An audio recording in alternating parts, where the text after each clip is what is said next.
aimez DevApps. Alors venez nous soutenir en vous rendant sur tipeee.com/devaps et laissez-nous un petit tip.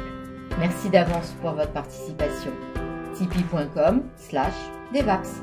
Eh bien écoutez, bonjour et bienvenue pour cette 10e épisode de notre 4e saison des Meetups de DevApps. Alors aujourd'hui, un événement exceptionnel. D'abord, c'est notre dernier épisode pour cette saison. On reprendra la suite après les vacances d'été, donc au mois de septembre.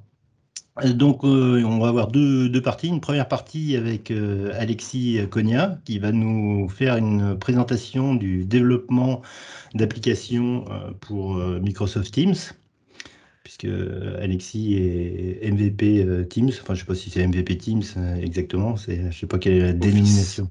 Office Apps and MVP. Services. D'accord. Et puis ensuite, comme je vous l'avais dit là, dans les différents fils Twitter, Facebook et sur le Slack de DevApps, on a la société JetBrains qui a la gentillesse de nous offrir des licences pour son produit Dot Ultimate. Donc on aura un petit concours en fin de session pour vous faire gagner donc ces licences d'une valeur de je crois c'est 400 € ou 400 $. Donc c'est pas un petit cadeau, hein. Donc on est content que la société JetBrains ait voulu nous accorder ces licences pour vous, pour vous récompenser de votre fidélité. Voilà, donc dans un premier temps, Alexis qui va nous parler de Microsoft Teams. Alors moi, ça tombe bien parce que j'ai créé une application et qui est typique de ce qui pourrait s'intégrer à l'intérieur de Teams. Donc je vais suivre avec attention tout ce que tu vas nous raconter. Juste avant, Pour pour ceux qui nous écoutent, pas besoin de se réinscrire plusieurs fois. L'inscription, c'est juste qu'on reçoit un email, elle est dans la base de données, point barre. Il ne faut pas se réinscrire à chaque meeting, juste pour info. À chaque meetup. Voilà. Alexis. Top. Merci. D'abord, merci de m'avoir proposé de présenter ce sujet très intéressant et je veux dire d'actualité parce que forcément vous l'avez vu et je pense que vous en entendez souvent parler et la preuve c'est que vous utilisez l'outil pour faire vos meet-up. Alors je vais présenter mon écran. Alors j'ai volontairement j'ai vu Tos il y a quelques semaines, la semaine dernière, je sais plus, et il m'a dit surtout n'hésite pas à faire un truc hyper simple parce qu'on en a besoin. Et j'ai volontairement pris un peu l'approche plus .NET parce que je sais que vous êtes plus sur cette partie-là, même s'il y a plusieurs façons d'appréhender le développement Teams. Mais en tout cas, j'ai pris plus cette façon-là de présenter l'outil et la plateforme de développement. Alors, normalement, vous devriez voir mon écran si tout se passe bien. Ouais. Super. Donc, comme l'a dit Richard, je m'appelle Alexis Cognet, je suis MVP depuis pratiquement 10 ans, ça passe, sur donc la partie Office Apps and Services avec une spécialité plus autour de Teams. Et je bossais avant plus sur la partie Skype for Business. J'avais déjà eu l'occasion de présenter un peu le dev Skype for Business auparavant sur un podcast DevApps. Mais ça a un petit peu évolué. La preuve, c'est que Skype for Business Online s'arrête à la fin du mois. Tous les clients Microsoft qui ont Office 365 et utilisent Skype for Business doivent migrer pour la fin du mois sur Teams. Et donc l'objectif aujourd'hui, c'est de vous présenter un peu toutes les fonctionnalités qui sont disponibles aujourd'hui, en sachant que comme Teams, ça change quasiment tous les mois. Il y a des nouvelles choses qui arrivent en fonction des demandes des clients et en fonction des retours des développeurs aussi. Donc il y a pas mal de choses. Avant de rentrer dans le sujet du développement, je tenais à préciser, parce que c'est pareil, c'est une remarque que Tos m'avait remontée, c'est que pour beaucoup d'utilisateurs, Teams, ça ne peut être que la partie réunion en ligne. Si vous l'utilisez dans le monde professionnel, je pense que vous connaissez toutes les autres fonctionnalités, mais c'est avant tout un outil de collaboration temps réel avec la présence. Vous pouvez afficher le fait que vous soyez occupé, parti, etc., de gérer les chats, les conversations, que ce soit d'une personne à l'autre ou dans un groupe de personnes, avec une limite qui est assez haute. Donc, il n'y a pas, aujourd'hui, en tout cas, il n'y a pas trop de contraintes. La partie réunion en ligne, c'est ce qu'on fait aujourd'hui, hein. Donc, on a un lieu de rencontre virtuel qu'on a utilisé beaucoup avec le Covid. Et c'est ce qui a fait aussi un peu la popularité du produit, hein. Il y a pas que Teams, mais en tout cas, ça a permis de faire grossir l'outil. Et aussi un aspect qu'on connaît peut-être un peu moins quand on l'utilise de façon plus grand public ou même en entreprise, on l'utilise pas forcément, mais la partie téléphonie. Donc en fait, ça peut être un vrai système de téléphonie où j'ai mon numéro de téléphone qui arrive sur Teams, ça sonne, je peux gérer des files d'attente, je peux gérer des mini centres d'appel, avec, taper 1, taper 2 et cetera. Donc ça, c'est un peu l'historique, ça existait déjà sur Skype for Business et sur Teams, ça existe, toujours et ça évolue aussi, très rapidement. Il y a la partie, collaboration asynchrone. En fait, ça, c'est plus la partie, un peu équivalente à Slack, où en fait, je peux créer des équipes, je peux créer, des canaux avec des fonctionnalités et des options, parfois très spécifiques. On peut avoir une équipe dans lequel, par exemple, un canal peut être privé, donc il y a qu'une partie de l'équipe qui voit le canal.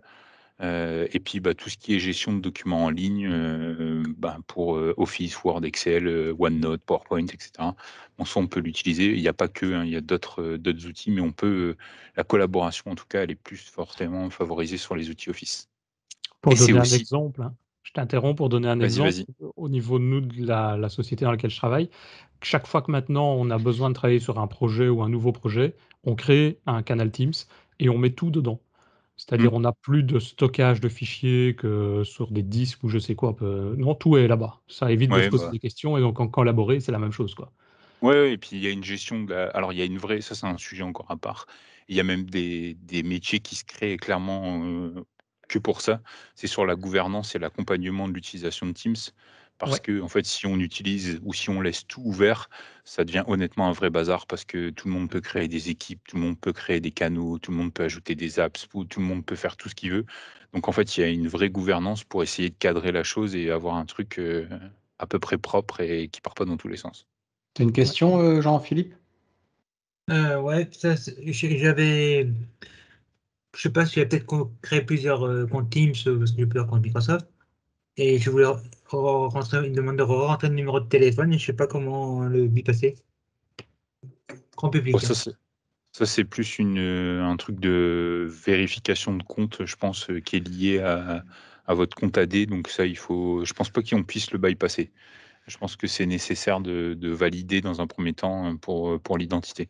Mais c'est pas forcément lié à la plateforme Teams, ça c'est plus lié à la partie Azure AD, à la partie identité. Et Pour toi, justement, je vais en c'est parler. des comptes grand public, hein. Ah, c'est peut-être ça aussi. Parce qu'en fait, ça, c'est aussi c'est un sujet qui peut être intéressant aussi à souligner.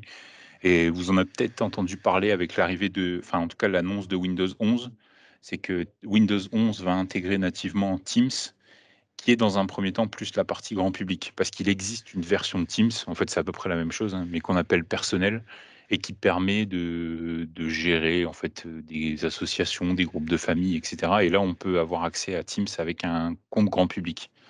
Donc c'est un peu le même principe qu'un compte AD. Il faut quand même, pouvoir vérifier, l'identité, soit à travers le numéro de téléphone, soit à travers l'app authentificator et cetera. Mais à ce moment-là, on pourra prendre le point après s'il faut pour, rentrer un petit peu plus dans le détail. Côté développement. Côté développement, eh ben, avant de rentrer dans le développement, je veux vite fait vous présenter un truc parce que je pense que c'est important et en tant que dev, parfois on aime bien savoir comment ça marche. Donc il y a les clients Teams, vous le savez, probablement, c'est que c'est un outil qui est multiplateforme. Il y a forcément un client pour Windows, il y a un client web, il y a un client pour Mac, il y a un client pour Linux et il y a aussi des clients mobiles sur toutes les plateformes et derrière tout ça, en fait, il y a pas mal de services qui se cachent parce que Teams, c'est l'interface, qu'on connaît, mais derrière ça s'appuie sur un certain nombre de services aussi, très connus, donc notamment Office 365. On parlait des fichiers tout à l'heure. En fait, il faut savoir que tous les fichiers qui sont dans Teams sont soit dans SharePoint, soit dans OneDrive. En fait, Teams ne propose pas, par lui-même un service de stockage de fichiers. Il s'appuie sur SharePoint pour gérer ces choses-là, il s'appuie sur OneDrive en fonction des cas d'usage. Par exemple, quand vous êtes dans une conversation, ce sera plus sur OneDrive parce que c'est personnel. Quand c'est une équipe, c'est sur SharePoint parce qu'on a besoin d'un stockage partagé, etc., etc. Et après, il y a en fait, il y a Exchange aussi pour tout ce qui est email. Enfin, il y a énormément de services qui sont utilisés dans Office 365 et qu'on voit à travers Teams et dont on ne se rend pas forcément compte. Bon, forcément, il y a quand même des services spécifiques à Teams, comme les API, etc., qui sont donc formalisés ici en violet. Et après, toute la partie Intelligent Cloud, qui est en fait toute la partie temps réel, donc audio, vidéo, enfin tous les algorithmes et le fonctionnement qu'on utilise là aujourd'hui pour la partie vidéo. Et tout ça a été hébergé dans Azure. Bon, c'est une infrastructure qui est considérable. Vous vous rendez peut-être, enfin, je pense que vous vous rendez compte, mais c'est aujourd'hui Teams, c'est plus de 170 millions d'utilisateurs par jour. Donc forcément, l'infrastructure est absolument gigantesque. Juste vite fait sur les technos qui sont utilisés. Alors celui-là, il n'est pas forcément très à jour, mais il n'y a pas eu de slide public dernièrement. Il faut savoir que tout est en fait, c'est une appli qui est en full web, qui fait une transition de Angular vers React. Je ne sais pas si vous le savez, mais la plupart des services Office 365 sont développés en React. Et après, il y a des petites spécificités en fonction des plateformes. Et c'est pareil sur la partie mobile. Il y a là Swift et Java, mais la plupart maintenant des fonctionnalités du client mobile sont développées en React natif. Donc là, ça mériterait de le mettre à jour, mais j'avais pas toutes les infos, donc j'ai laissé celui-là pour vous donner un peu une idée de ce qui se cache derrière Teams.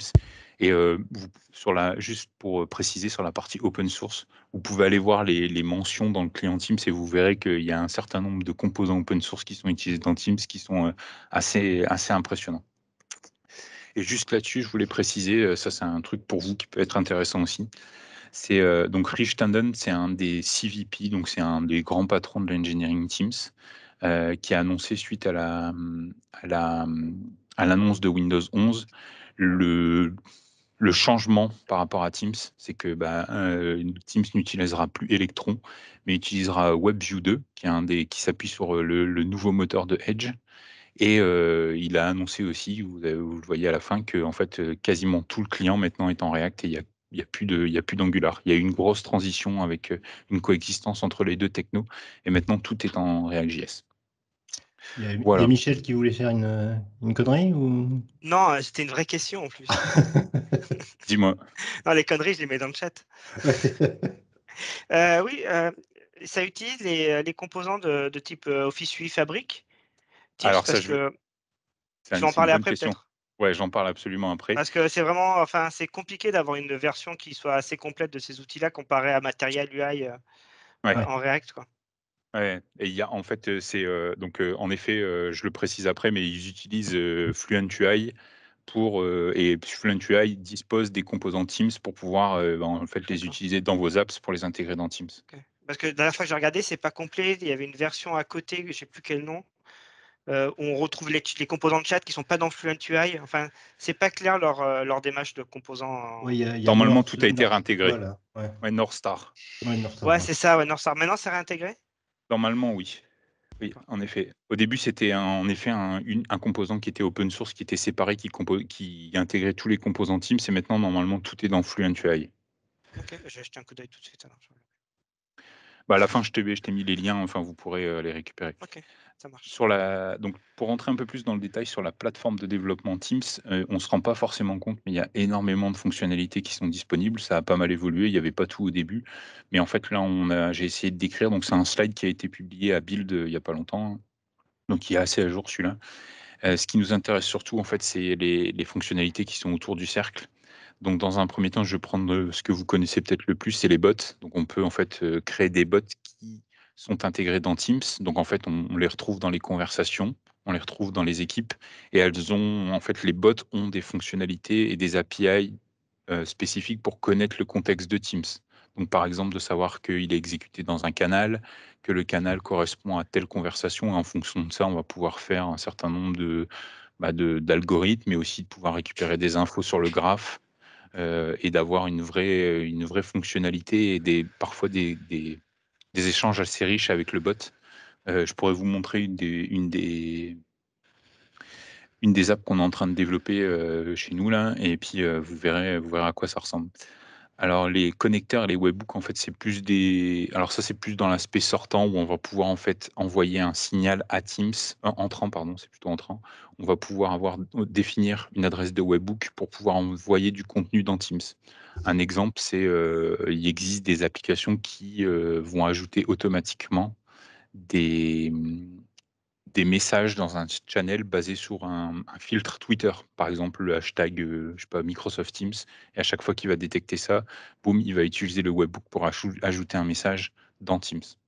Donc ça, c'est ultra simple. C'est même partagé avec Office et Exchange, mais ça génère une adresse de webhook que vous pouvez après en fait, intégrer directement dans les channels.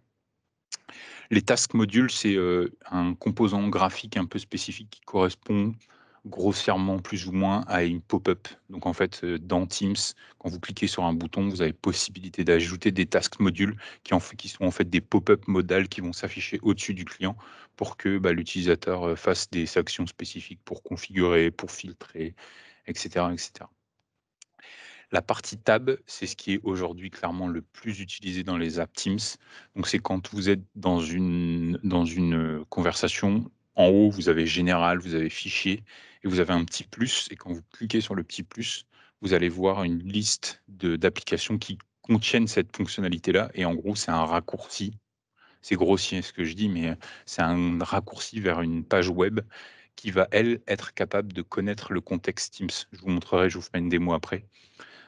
Pour afficher du contenu spécifique lié au contexte dans lequel elle est exécutée. Donc par exemple, on va savoir que l'app est exécutée sur le client desktop, qu'elle est exécutée sur le client web, qu'elle est dans telle conversation, que la liste des utilisateurs de la team ou du canal sont cette liste-là, etc., etc. Donc ça, c'est ce qui est clairement utilisé le plus et je vous ferai une petite démo après sur le sujet. Ouais, c'est ce qui Meeting. m'intéresse le plus.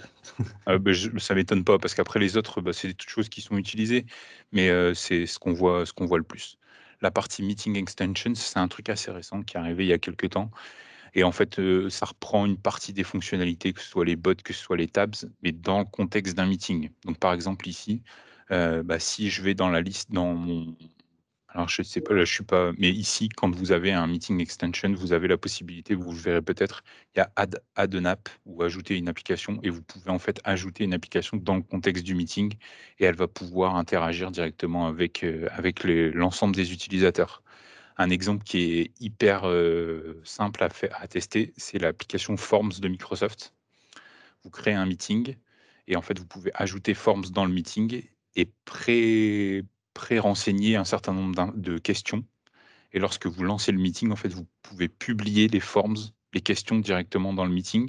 Et en fait, les utilisateurs reçoivent des pop-up directement sur l'interface et ils peuvent répondre en temps réel. Et vous avez une vue de ce qui se passe avant, pendant et après. Donc ça, c'était une vision que Microsoft avait poussée sur la partie meeting de Teams, c'est qu'ils veulent accompagner les utilisateurs avant le meeting pour préparer, pendant. Donc ça, c'est ce qu'ils font avec les apps. Et après, on peut avoir un compte rendu, etc., etc. Et les messages extensions, ça, vous l'avez peut-être déjà vu aussi. En fait, c'est quand vous êtes dans Teams, lorsque vous saisissez un message, vous pouvez en fait en dessous, vous avez un certain nombre de boutons, vous pouvez ajouter des fonctionnalités spécifiques. Un exemple concret de message extension, c'est par exemple si vous avez intégré Azure DevOps dans votre app. Lorsque vous cliquez sur la petite icône Azure DevOps, vous allez pouvoir lister par exemple tous vos items qui sont dans votre backlog. Et lorsque vous cliquez dessus, ça va préformater un message. Vous pouvez le poster. En fait, l'utilisateur se retrouve avec une carte qui va dire c'est un bug, voici le titre de l'item. Et quand je clique dessus, je suis redirigé directement vers l'item en fait. Et ça, c'est le métier, c'est la partie message extension. Ça permet de créer des messages riches en fait. Et tout ça a été mis à disposition pour les développeurs. Et juste à côté, en fait, c'est des fonctionnalités, des technologies qui sont un peu sur le côté, qui existent et qui peuvent être aussi intégrées. Donc SharePoint, en fait, s'il y a des développeurs SharePoint qui ont fait des web parts ou qui ont fait des composants basés sur le framework SharePoint, elles peuvent être exécutées dans Teams. On peut utiliser la Power Platform aussi. Les bots utilisent le bot framework forcément. Les web technologies, c'est pour tout ce qui est tabs. Et après, ça, c'est des composants supplémentaires, mais si vous l'avez déjà utilisé, le Graph, qui est l'API générale de Microsoft, qui contient des fonctionnalités pour Teams aussi, qui même publie des API pour Teams. Et la partie Adaptive Cards, je ne sais pas si vous avez déjà entendu parler, mais c'est un framework. Ben, c'est pas vraiment un framework, mais c'est des composants. Spécification. Ouais, c'est plus une spécification absolument, qui est basée sur JSON, dans lequel vous pouvez définir en fait une interface et avoir en fait, vous définissez une fois l'interface et en fonction de l'endroit où elle va être affichée, elle va être adaptée à l'interface. Donc juste pour vous montrer, on va prendre, par exemple ici, hop, si vous avez un site qui s'appelle adaptivecards.io qui précise en fait toutes les informations de la spécification. Et ici, vous avez un petit designer. Donc on va prendre un exemple tout bête. Normalement, il y en a une par défaut. Je crois que voilà. Et ici, en fait, donc dans le bot framework en web, ça sera représenté comme ça. Ici, j'ai toutes les informations qui sont précisées. Donc c'est du JSON qui est pas très compliqué à lire et pas très compliqué à créer. Et si je change ici, par exemple, je peux dire dans Teams comment ça va rendre en mode dark. Ça va se représenter comme ça. Et donc en fait, vous définissez une seule fois l'interface ou en tout cas les composants avec les boutons, etc. Et en fonction de l'endroit du support, en fait, par exemple, la timeline Windows, ça sera représenté comme ça, etc., etc. Donc ça, c'est supporté aussi dans Teams. La dernière spécification, ça doit être la 1.2, supporté dans le client. Donc voilà. Qu'est-ce qu'une app Teams? Ça, c'est important aussi de le savoir avant de démarrer. C'est avant tout un manifeste, donc un fichier JSON qui contient plein d'infos. L'info de l'app, quel est votre nom, quel est le nom de développeur, quel est l'ID, quels sont les URL de privacy, de terms of use, etc., etc. Les infos du développeur, ça c'est votre nom, votre site web, pour pouvoir être référencé quand vous allez publier l'app. Et toutes les modalités disponibles, c'est ce que je vous ai présenté avant. C'est mon app, elle a un tab, elle a un bot, elle a une message extension, etc., etc. Et aussi de la partie sécurité, parce que forcément, on ne peut pas mettre n'importe quoi. On ne peut pas utiliser n'importe quel site web dans Teams. Donc en fait, on a tout un aspect spécification sur voici les domaines valides qui sont utilisés par mon app. Si c'est pas spécifié, en fait, c'est bloqué, etc., etc. Et après, il y a deux autres fichiers qui composent l'app, c'est des icônes. Donc en fait, il y en a deux. C'est pour pouvoir les afficher dans le client Teams directement. Sur les apps, il y a deux types de fonctionnalités. On va pouvoir définir plusieurs apps en fonction des modalités qu'on va utiliser. Si vous êtes dans un tabs, il va falloir avoir un front-end qui, lui, peut être développé dans n'importe quel techno-web. Vous pouvez très bien utiliser du ASP.NET MVC, vous pouvez très bien utiliser du Blazor. Je sais que vous aimez bien cette techno-là. Vous pouvez utiliser du React, vous pouvez utiliser Angular, ce que vous voulez. En fait, au final, comme la librairie dont je vais parler après est en JS, en fait, vous pouvez supporter n'importe quel techno web pour des tabs. Il a fallu attendre 17h28 pour qu'on entende Blazor. J'ai essayé de le placer plus tôt, mais c'était compliqué. C'est un record. Quoi Ouais. Au fait, En pourquoi ça a été écrit en React et pas en Blazor? Alors ça, c'est une bonne question. Mais c'est surtout pour une question. Alors, je fais pas partie du produit groupe, mais je pense que c'est une question de cohérence. Parce que comme Michel l'a dit tout à l'heure, par exemple, FluentUI, ça représente beaucoup c'est pas que Teams, il y a plein d'autres composants et c'est développé en React. Et la plupart des interfaces Office sont en React. Donc en fait, c'est plus une question d'uniformité pour toutes les apps Office en fait. Ou les mecs. Ça doit être arrivé à assez démarrer avant Blazor en plus. Et Blazor, Ouais, c'était c'est pas. ça. Oui, en Voilà, plus. c'était pas. Non, c'est ça. Ouais, en plus. S'il n'y avait pas C'est 3 clair. ans. C'est ça. Bah, Et sur le toujours back-end, raté à qu'est-ce qu'une app caisse. Je dis ça, ouais. mais voilà. Ouais, c'est vrai, t'as raison. J'ai fait vite fait. Ça et fait puis 2 fois. j'ai- C'est pour ça. La première fois, j'ai rien dit, mais. Pardon, excuse-moi. Non, c'est pas grave. Allez, vite, du code. Et sur le back-end, en fait, il y a les bots, les message extensions, donc c'est des API, soit en .NET, soit en Node. Vite fait pour les développeurs, donc le SDK JavaScript qui est disponible en NPM, donc ça vous pouvez le télécharger. Le FluentUI avec Northstar, donc ça c'est ça s'appelait avant comme ça, et maintenant c'est intégré directement dans FluentUI. Et après des applications, mais ça je vais vous le montrer directement. Bon, je peux vous faire du code alors. Alors, ce qu'on va faire, c'est qu'on va créer ensemble une application ASP.NET hyper simple. Alors, en parallèle, pendant que ça crée, on va partir from scratch, donc juste pour vous montrer la création d'un tab, donc dans les deux contextes. Si mon PC veut bien. Je vais me rapprocher comme Laurent, parce que Laurent étant très près.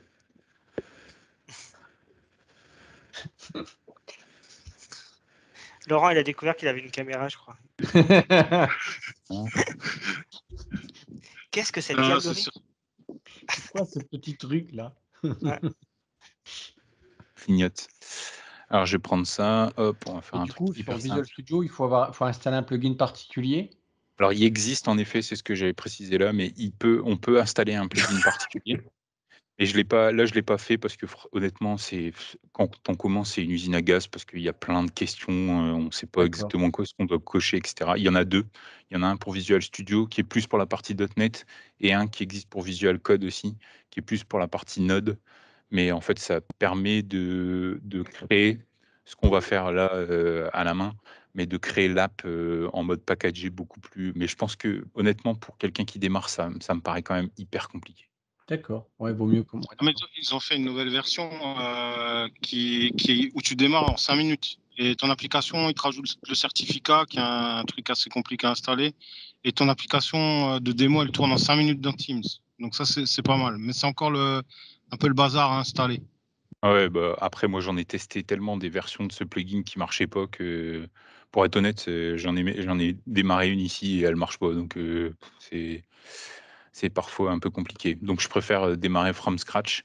Donc, ici, ce que je vais faire, c'est que je vais juste la démarrer.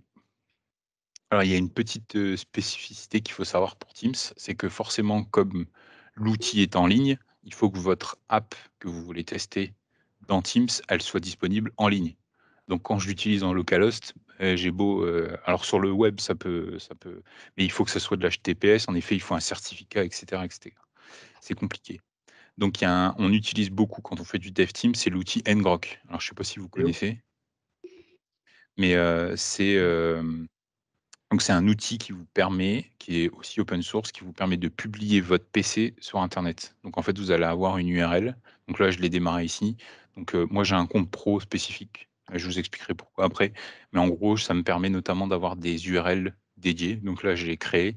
Et cette URL-là, elle est disponible sur le web et elle map automatiquement mon PC sur localhost 5000. Donc quand je vais Sinon, démarrer tu as là, droit qu'à une seule connexion, sinon je crois sur ngrok. bah, tu as le droit qu'à une seule connexion. Et le truc qui est un peu frustrant, c'est surtout que ça génère une URL temporaire Ouais. qui, lorsque vous fermez le fichier, bah, change. Et donc, il faut tout Ouais, reconfigurer. J'avais galéré, je m'en suis servi pour Service Bus en local pour tester. Enfin, c'est l'enfer. Voilà. Donc là, je l'ai configuré. On sera en localhost 5000. Donc, normalement, ici, si je démarre mon app et que je vais sur cette URL, donc c'est celle-là, je l'avais tout à l'heure. Si tout se passe bien, je devrais avoir l'app de démo. Forcément.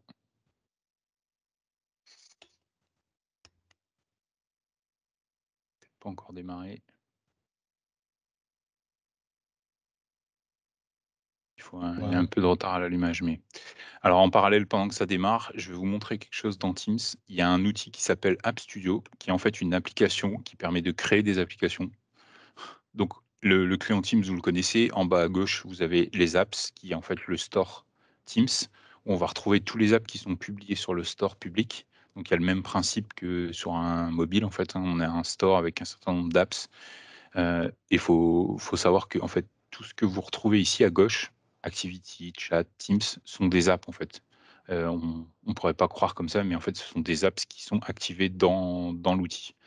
Et on va utiliser donc une app spécifique qui est développée par MS, qui s'appelle App Studio, qui va nous faciliter aussi un petit peu la tâche et qui présente aussi un certain nombre. Donc là, moi, je l'ai déjà installé, donc c'est pour ça qu'il ne me dit pas que je veux l'ajouter.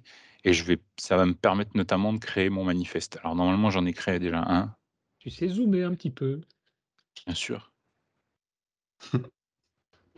C'est le petit vieux qui parle. Ça, tu lis dans mes pensées, c'est un truc de malade.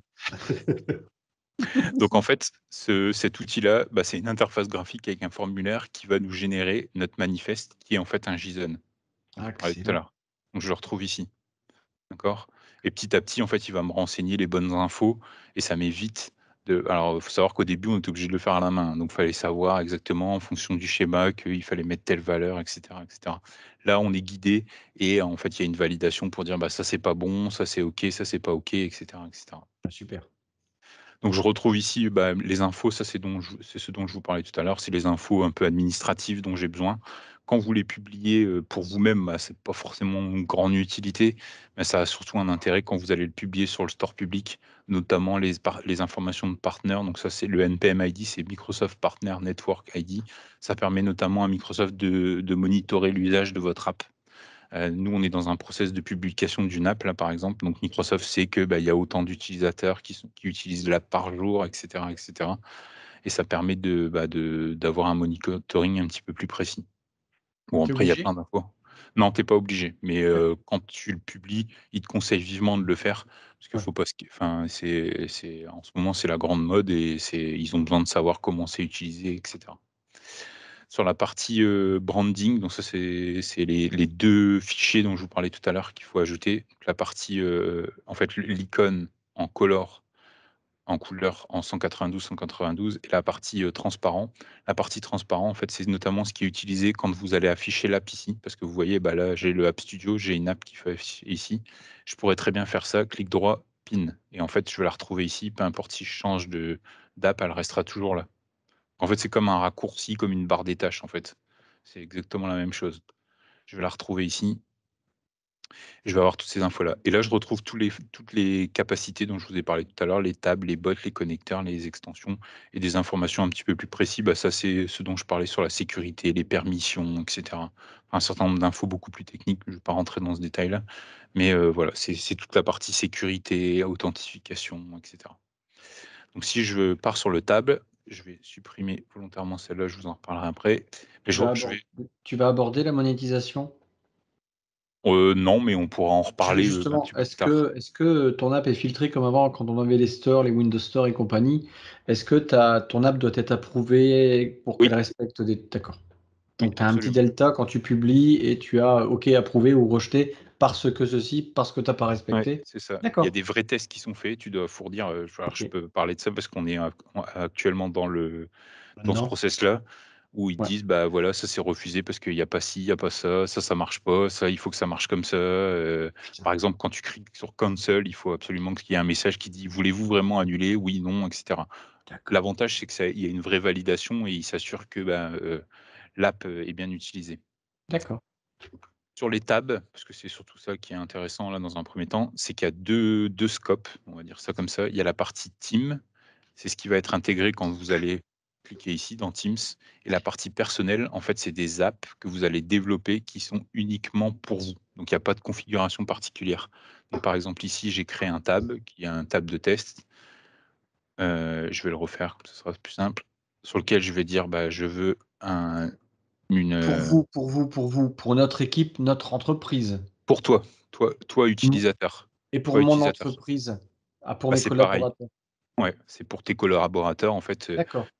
tu peux, je vais vous montrer Je une app, pense à en Denis, par réel. exemple, qui a fait une application de pointage. En fait, maintenant, Denis, tu pourrais la recoder dans Teams. Ça aurait plus de sens parfois, non? Oui, ça Et il mange l'avantage c'est que des. Ouais. tu peux Oui, pardon. bénéficier d'un certain nombre d'infos, automatiquement, notamment l'authentification et cetera. Tout est intégré dans Teams. D'accord. Je vais vous montrer juste, vite fait si ça se charge. Ou même faire un bot. Moi, ce que j'avais commencé à tester juste pour le fun, c'était effectivement de communiquer avec le système de pointage où tu peux envoyer des commandes, quoi. Ouais. Donc, c'était même pas faire un onglet, c'était vraiment communiquer avec un bot. Là, dans ma boîte, on va tester en septembre une sorte d'outil de ticketing directement intégré à Teams. Ce qui fait qu'on n'a pas de portail externe, mais les tickets sont directement créés à partir de conversations. Et donc, on ne quitte pas Teams quand on veut discuter avec quelqu'un et qu'on veut créer un ticket. On n'a pas besoin d'aller dans une appli externe. Donc, ça a l'air plutôt prometteur, quoi. Ouais, on peut faire vraiment beaucoup de choses. Donc là, j'ai créé mon app personnelle et Ouais. ici, je vais, donc normalement, je vais revérifier, mais si tout va bien, là, ça devrait fonctionner. Elle a dû démarrer.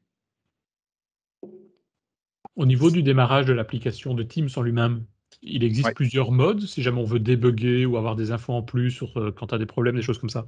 Ou c'est ben, la c'est- même application que l'application finale, enfin grand public entre guillemets. Enfin, pas grand public, mais l'application normale qu'on utilise. En fait, tu vas créer plusieurs apps. Tu vas avoir une app pour ta prod, une app pour ta dev, une app pour ta pré-prod, etc., avec des configurations particulières. Et Oui, ça donc, c'est l'app. Mais le Teams ouais. en lui-même. Non, Je veux tu dire, peux si elle... utiliser le même. Tu peux utiliser le même, c'est pas un Oui, mais problème. si ça crache, tu auras le message Bah, il y utilisateur a... final. Il n'y a pas des logs qu'on pourrait générer en plus dans une version Teams plus debug. Tu vois ce que je veux dire? Si, Démarrer un Teams en mode 1. si, justement, c'est important que tu le précises. C'est quand vous allez ici dans les 3 petits points du client Teams, quand vous allez dans About, vous avez la possibilité de cliquer sur Developer Preview. Ah, cool. Et tout le monde Et a en fait, ça? oui. Alors, et en fait, ça va redémarrer le client dans un mode spécifique. Fais-le pas maintenant. Bah, je le suis déjà, donc il est coché, donc c'est pas un problème. Dis pour Mais, tous ah ouais, les autres. Plus personne n'est si. dans la conversation. Il faut que l'admin du tenant l'autorise, je crois aussi. Oui, oui, il Parce y que a j'ai dû un... le faire chez moi pour le faire.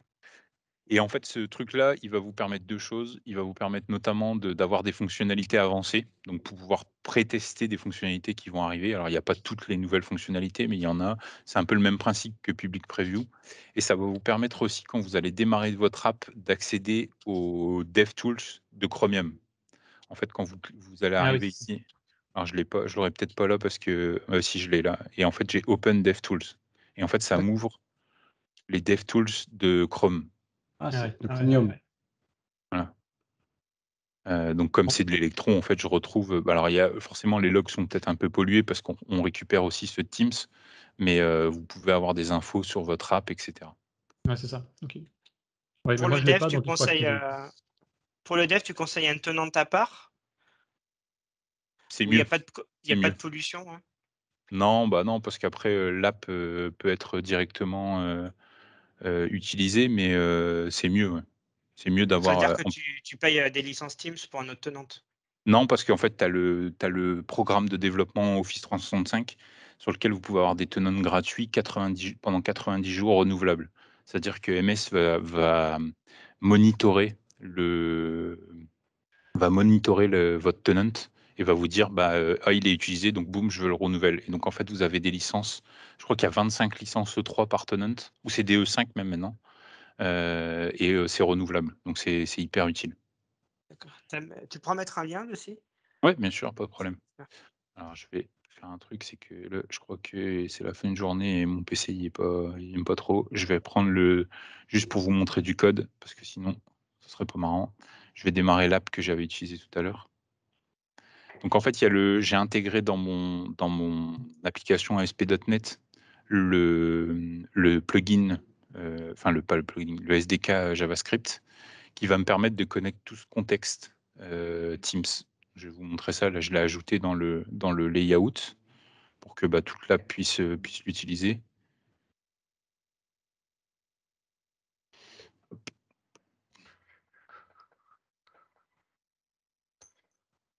Alors, juste en parallèle, pendant que ça charge, parce que sinon, on ne va jamais s'en sortir, je voulais aussi, la partie intégration avec vos apps, ça, je l'ai parlé tout à l'heure, mais dans le graphe, vous avez un certain nombre de fonctionnalités qui sont aussi disponibles et qui permettent de passer de l'autre côté, en fait. C'est dire vos apps qui ne tournent pas forcément dans Teams peuvent intégrer Teams.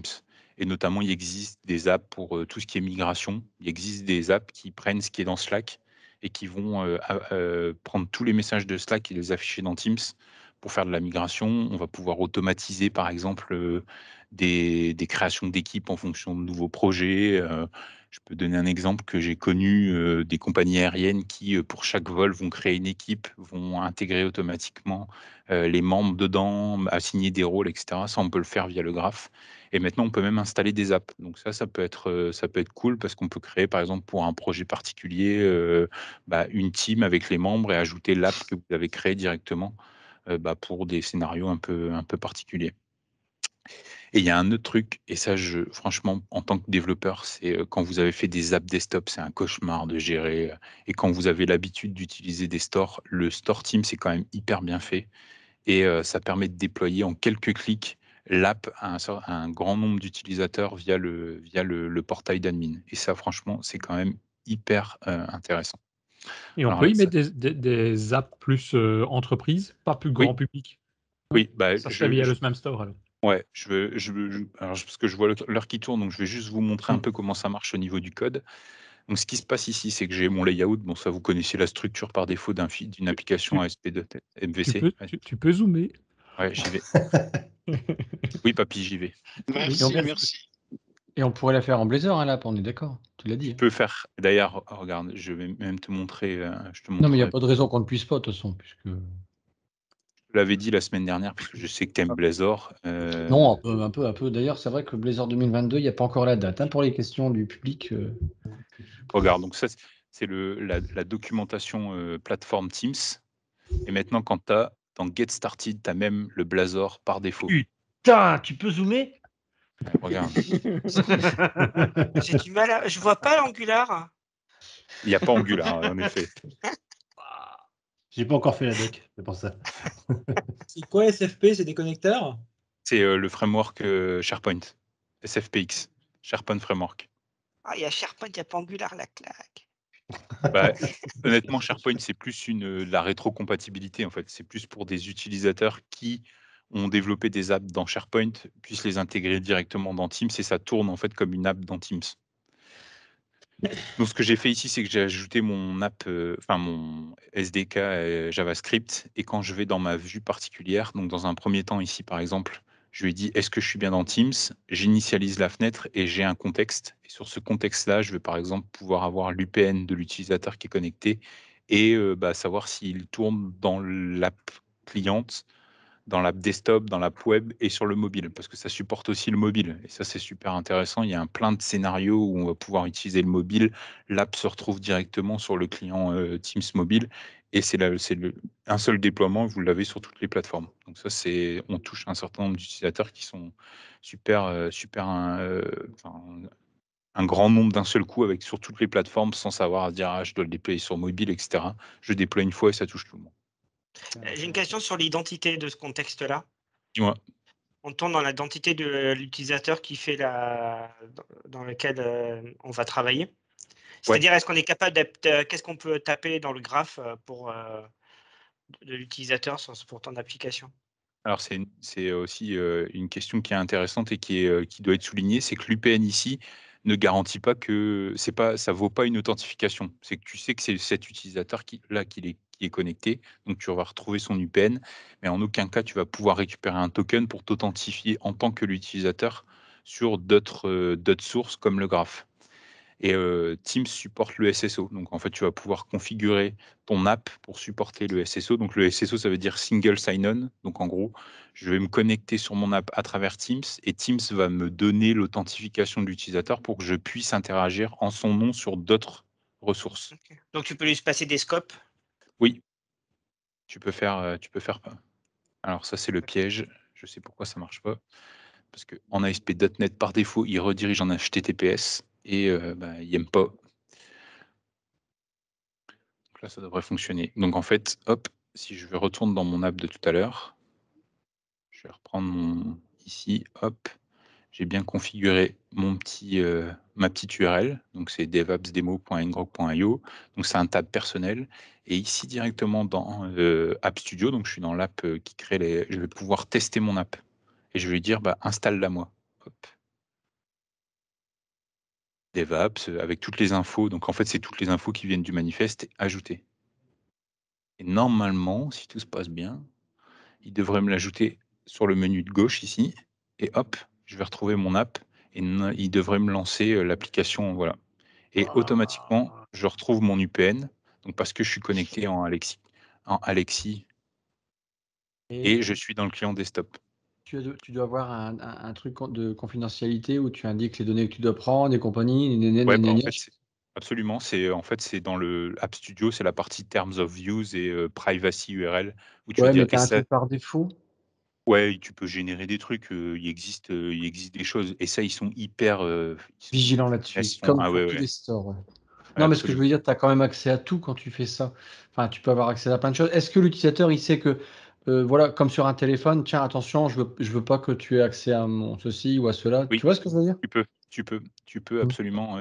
Alors, par défaut, c'est restreint aux clients Teams, mais par exemple, sur mobile, tu vas pouvoir accéder à enfin, même sur desktop, tu vas pouvoir accéder à la caméra et au micro de l'utilisateur Ah ouais. donc, en fait, c'est ce que tu retrouves ici. Si tu vas dans dans les settings, alors, Et c'est les c'est settings de parti un ton peu, app? Ah app non. permission, et ici, je vais Ah, pouvoir ok. avoir des infos. Je vais pouvoir dire, voilà, j'ai besoin d'avoir accès à tel truc, etc. Dis-moi, pour la monétisation, comment ça se passe en gros? En gros, parce que là, on n'a plus beaucoup de temps, mais Ouais, bah, par défaut, l'app, elle est gratuite. ouais. Ok, Et merci. Bah, pour non, c'est l'instant, tout. il y a pas vraiment de modèle de monétisation, mais à Build, ils ont annoncé la possibilité d'intégrer, en fait, de la monétisation. Donc, en fait, sur le portail d'Admin Teams, tu vas pouvoir dire: «Bah, cette app-là, elle a plusieurs plans, elle a plusieurs niveaux de licence et je voudrais acheter autant de licences», et MS Ah, s'occupe de tout.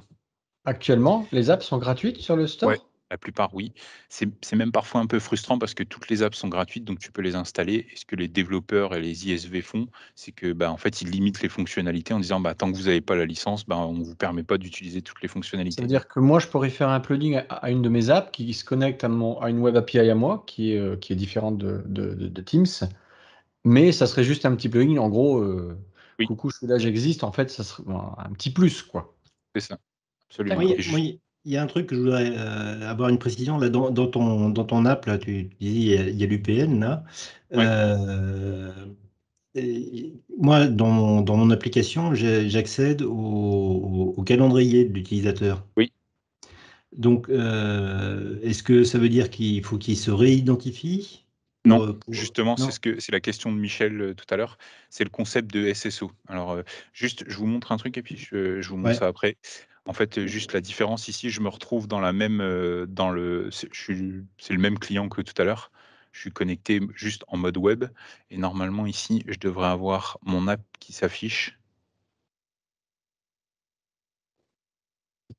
Juste pour dire, le plugin dont je parlais tout à l'heure, en fait, il démontre ça. Il montre comment se connecter au graphe avec ton utilisateur. Il te demande la permission d'accéder et il montre l'image de ton profil Oui, D'accord. il y a comme toute une démo. config qui est pas, honnêtement, la config, elle est pas simple, mais ça marche assez bien. Je suis connecté sur un réseau 4G. Donc DevApps, je le retrouve ici, et juste pour vous Waouh. montrer, en fait, test tab, normalement, il devrait me relancer la même chose, et au lieu, voilà, ici, il me dit web. Donc en fait, ça, c'est le SDK JS qui va Énorme. me dire. Et comment tu testes sur mobile dans le même esprit? Eh ben, pareil, bah, là, je pourrais pas te le montrer, mais Non? c'est la même Ouais. chose. En fait, quand tu lances le client Teams, tu Ouais. fais un swipe vers le bas, du bas vers le haut, et tu as Ouais. en fait un tiroir qui s'ouvre avec tous les apps installés. Et donc là, je retrouverai DevApps, je clique dessus et il me mettrait mobile Android ou mobile iOS en fonction de la plateforme que tu utilises. Putain, on a bien fait de t'inviter, hein. C'est Maintenant, trop classe. les J'ai apps que envie de tu faire un mets dans le truc, là. store, elles Oui, utilisent ici un site web, on va dire, et un service qui est à toi. oui, c'est ça. Microsoft va vérifier ça ou en gros, ils s'en Oui, foutent? non, Ah, non, il va vérifier ça. Il vérifie, et, en fait. et il Ça t'est arrivé monitore s'il de, est de toujours leur donner. dispo. Pardon? Denis, Il monitore aussi s'il est toujours dispo, des choses comme Oui. ça? Ah ouais, ok. Alors, Donc, tu dans as la vraiment une doc, qualité derrière, quoi. oui, dans la doc, il est précisé le temps maximum pour lequel ton app doit répondre, sinon ça passe pas la validation, et des fois, en fait, ça marche pas même. si ça répond Il pas et tu leur dis, Ouais, écoutez, je suis désolé, j'utilise un service Azure, je suis pas ouais. convaincu. Par exemple, Dis-moi, ça Après, peut la porte d'à t'arriver que côté. tu as une app pour la faire tester. Je sais pas si tu as eu le cas, toi, où tu dois donner, c'est un truc privé, entre guillemets, et tu dois leur mmh, donner un login et mot de passe de test pour oui, qu'ils valident ton application. oui, c'est ça, absolument. Tu dois leur préciser les comptes, et cetera, voici tel compte A, B, voici comment faut tester, et cetera, et cetera. D'accord. D'où l'intérêt d'avoir un tenant de dev finalement. Aussi, exactement. Ouais. Juste pour revenir sur la question de Richard, par rapport à la partie SSO. authentification. Ouais. En fait, donc c'est toute une configuration entre Azure AD, le graphe, et cetera. Mais ici, dans la partie, sécurité, domaine et permission, en fait, tu vas avoir la App ID, et ici, tu vois, tu as toute une partie single sign-on, que tu dois renseigner. Je pourrais te filer la doc. Il y a une doc qui est quand même bien faite, qui permet de gérer tout ça, et justement, ça te permet de ne pas te réauthentifier, mais tu récupères bien le token d'authentification de l'utilisateur, et donc tu peux utiliser ce token-là pour pouvoir te réauthentifier auprès du graphe et donc accéder au calendrier. D'accord. Bon, bah, super. Putain, c'est Voilà. génial. Juste, Excusez-moi, si t'as la doc là-dessus, ouais, ça m'intéresse, parce que moi j'ai essayé, je galère à mort pour essayer de me authentifier en fait. eh ben, je vous enverrai la doc, il n'y a pas de problème. Ouais, cool. Il y a un truc que je voulais quand même vous présenter. Faut que je reprenne mon. Hop, est-ce que je l'ai ici? C'est la partie. Ah, c'est là. Ici, en fait, sur le portail d'admin Teams. Donc là, je suis sur le portail d'admin. J'ai toute une partie Teams Apps. Ici, je retrouve toutes mes apps qui sont disponibles sur le store. Et en fait, l'administrateur va pouvoir dire, par exemple, bah, je veux pas qu'il installe telle app, je veux pas, voilà, là, il est marqué permis, etc. Donc, il peut restreindre plein de choses. Et ici, c'est ici où on va pouvoir aussi, bah, dans le futur, pouvoir acheter des licences, etc., etc. Donc là, il y a les permissions. Où on va pouvoir dire, bah, par défaut, je bloque toutes les apps, par défaut, j'autorise que cette liste d'apps-là, etc., etc. C'est là-bas que tu actives le mode développeur dont tu parlais? Oui, alors en fait, c'est ici dans Setup Policy. Si je me trompe pas, ça doit être celui-là. Le Upload Custom App, c'est User Painting. Le fait d'activer ça, ça te permettra d'avoir Ah. Et par exemple D'accord. ici, donc le Setup Policy, bah, en fait, donc global, c'est celle par défaut. Et en fait, vous retrouvez tous les apps qui sont en fait les apps qui sont dans le client Teams ici. En fait, vous voyez activité, chat, Teams, etc. Bah, c'est la même chose. Et par défaut, je pourrais très bien dire, bah, je veux désactiver Files et Activity, et l'utilisateur n'aura plus accès à ces fonctionnalités-là. Ce qui montre bien qu'en fait, les apps par défaut que vous avez dans Teams, enfin, que les fonctionnalités par défaut que vous avez dans Teams sont des apps. Et ici, je pourrais très bien dire, bah, je veux ajouter l'app Adobe sur le contexte global, je veux l'ajouter et ça l'installera automatiquement. Alors, il y a une certaine latence de 3-4 heures, mais automatiquement, l'utilisateur dans son Teams, il va verra apparaître l'app, vous pourrez cliquer dessus et il y aura accès. Comment Donc, en fait, tu il y a publies l'app? Comment tu la publies? Alors, bah, soit tu Vers as le le store, process. avec un numéro de version. Voilà. Tu as un process de store, donc en fait, tu peux lui dire, bah, je vais publier l'app vers le store. Donc, c'est tout un process administratif avec le partner center, etc. Donc, tu dois créer un compte, mais tu peux aussi directement dans le client Teams. Ici, quand tu vas dans Apps, quand tu as les droits, ici en bas, tu vois, tu as un truc qui est Upload de Custom App. Et je vais pouvoir soit la publier pour moi ou une partie de mon équipe ou une équipe en particulier ou pour mon organisation. Et quand je vais le faire pour mon organisation, en fait, ici, dans la liste, tu vas avoir bah, le nom de ton organisation et tu verras un store d'entreprise. Donc, en fait, tu auras toutes les apps que toi, tu as développées, que tu ne veux pas forcément publier, mais qui pourront être publiées à tous les collaborateurs qui pourront accéder ou non à l'application. Et là, tu n'as pas besoin de passer besoin. par la validation. Merci. C'est ça. Ouais, Tu parles plus vite que moi. Bah, juste pour vous montrer, par exemple, on va le faire ensemble. Puis après, je pense que on pourra replanifier un autre, si vous voulez des parce que précisions, on Richard, pourra en il coupe la reparler. lumière à 18h. Ouais, c'est ça. Après, Il n'y a plus de lumière après, alors c'est pour ça. Ici, je peux télécharger en fait le fichier. Donc en fait, ça va me télécharger le fichier zip qui contient le manifeste et les deux fichiers. Mais je peux aussi gérer la publication directement depuis le client Teams. Et vous allez voir, en fait, là, il y a les deux. Donc ça, c'est mon organisation. Ça va publier automatiquement la version de mon app dans le store Teams de mon entreprise. Et en fait, tu parlais du Microsoft Partner, c'est le même qui existe depuis 2012, Toujours. là, quoi. Ouais, c'est toujours le même. D'accord. Et Donc, donc là, quand on est déjà déclaré au niveau des impôts et des taxes aux USA, c'est toujours correct. normalement, oui, c'est ça. D'accord. Et donc ici, par exemple, si je fais pour mon organisation, je vais récupérer le fichier qui s'appelle DevApps. Et automatiquement, normalement, il va me le publier. Voilà, et là, je retrouve mon store pour mon organisation avec l'app DevApps. Donc l'utilisateur, en fait, compagnie apps, hop, il va venir ici, il va dire, ah, bah, je suis intéressé par cette app. Boum, je l'ajoute et automatiquement, je retrouve mon application. Bah, super. En fait, ce que j'ai fait, j'ai juste publié sur le store de l'entreprise. Donc, en fait, j'ai pas besoin de rentrer dans tout ce process-là. J'ai juste à développer mon app et pour mon entreprise, je mets à disposition l'apps que j'ai développé pour Teams. C'est excellent. Ça donne plein d'idées. Ouais. Donc, franchement, on a vu 10% de ce qui est possible Des de faire. possibilités, ouais. Il y a énormément d'autres choses, mais sur le grand principe, voilà ce que Teams est capable de faire pour les développeurs. Ok. Bon, bah écoute, merci. Bah, 17h59, t'es juste à temps. Trop fort. Bah, merci Alexis. Il y a Cédric qui avait une... Non, il n'y a plus la question. Donc, bah, voici venu le temps de... Il y a Cédric qui a quand même une question. Oui, Ouais, essayez. excusez-moi, juste, on est d'accord, du coup, comme c'est une application web, je fais ce que je veux, j'appelle des API qui sont sur mes serveurs perso, je mets à jour mes records de base de données, je les affiche, etc. Enfin, Absolument. il y a plus de restrictions après, quoi. Non, il n'y en a Mais pas c'est du ce qu'a tout. fait Alexis. C'est ce qu'a fait Alexis. Je pensais qu'il a appelé ici son site web local, mais il pourrait être hébergé dans Azure n'importe où. Ah bah Ouais, ouais, c'est soit dans Azure, AWS, OVH, on fait ce qu'on veut. parce que je Il n'y a pense à des absolument pas de applications problème. professionnelles, et donc je fais apparaître des trucs pour mes clients dans leur Teams, quoi. Oui, Ouais, on ok. fait ce qu'on veut. C'est vraiment un raccourci vers une app. En fait, même techniquement, l'app web, elle tourne dans une iframe, en fait, hein. Ouais, donc, ouais. En fait, Ok, merci, Teams, excusez-moi. il peut être utilisé comme un sandbox à la con, quoi. Si on Ouais, veut. c'est ça. Mais avec le Teams, gros c'est avantage, carrément c'est que ça. tu peux accéder au graphe, quoi.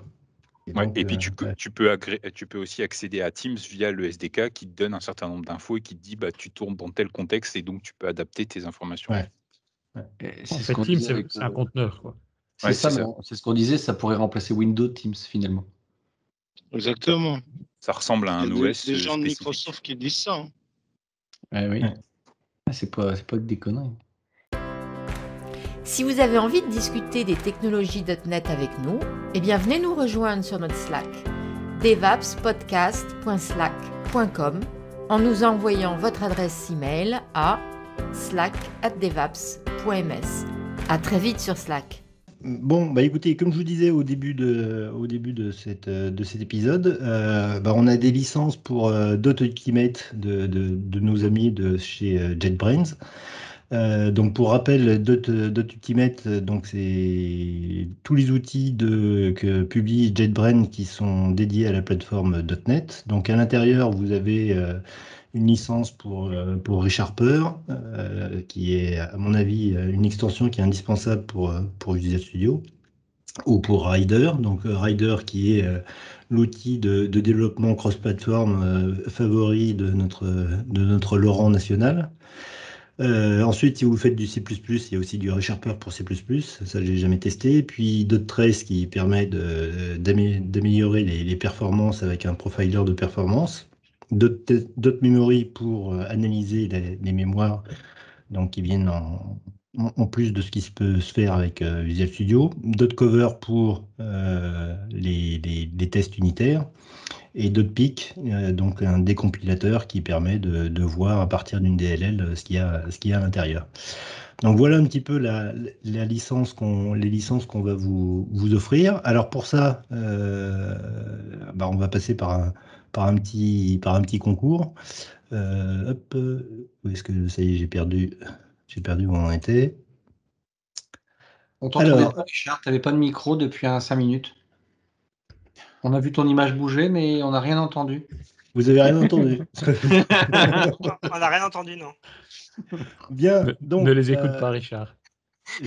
Alors pour la question que je vais vous poser, il y a des informations qui sont sur le site de Devaps, qui sont sur le devaps.ms. Donc le principe, ça va être, vous ouvrez la conversation de la réunion, donc pour pouvoir répondre à l'intérieur de cette barre. Et donc vous allez devoir répondre à la question suivante, qui est une question un petit peu piège. C'est une Donc, question vous de savez rapidité. oui, Le alors, premier qui répond, c'est ça? on va voir Combien si de vous y minutes arrivez. on a dit le mot Blazor? Non. Donc, vous savez qu'on est à la 4e saison de DevApps. Donc, on a eu la saison 1, la saison 2, la saison 3. Et à chaque fois, on avait un certain nombre d'épisodes. Donc, depuis mars dernier, on a tous ces épisodes qui ont été lancés. Donc, ce que je voudrais savoir, c'est combien on a eu d'épisodes combien on a eu de meet-up qui ont été faits depuis le début de DevApps, donc depuis mars dernier. Au total. Sachant qu'on a commencé certains à 0 et d'autres à -1. Alors j'ai fait exprès de ne pas donner l'information à Christophe et à Denis, mais j'étais sûr qu'ils avaient. Alors c'est compris l'épisode d'aujourd'hui, et donc c'est sur l'ensemble des 4 saisons. Donc il y en a qui s'approche, effectivement, mais il y a Christophe qui a donné une bonne information, c'est qu'il y a un piège. Pardon? Non, parce que pendant la première saison, effectivement, on on a sur le site web, on a 13 épisodes qui ont été publiés, mais en réalité, il y a le premier épisode, donc l'épisode 0, qui n'a pas été publié, mais qui compte dans le total. Donc effectivement, Cédric, voilà, hop, hop, c'est bon. Bah, on a nos 3 gagnants. Donc c'était effectivement 47. Puisque la saison 4, on a 10 épisodes, saison 3, 11, saison 2, 12, saison 1, il y en a 13 qui sont publiés sur le site, et puis il y a l'épisode 0 qui n'avait pas été publié. Donc, et donc le total, ça fait 47. Donc les 3, Cédric Sicard, Damien et Sébastien Bertrand, bah, bravo, vous avez gagné une licence pour Dot Ultimate. Les autres ont gagné une Xbox. Les autres ont gagné une Xbox, ouais. Pour le sur Facebook, on verra l'an prochain. Donc moi, ce que je vous demanderais, c'est de me communiquer votre adresse email pour que je puisse vous envoyer la licence et que vous puissiez en bénéficier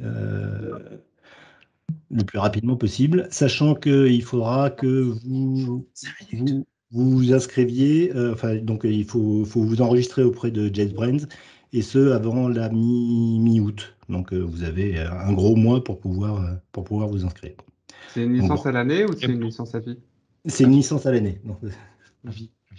Non, mais tu as les mises à jour à l'année, et puis après, quand c'est terminé, tu peux garder la version que tu as. Hein.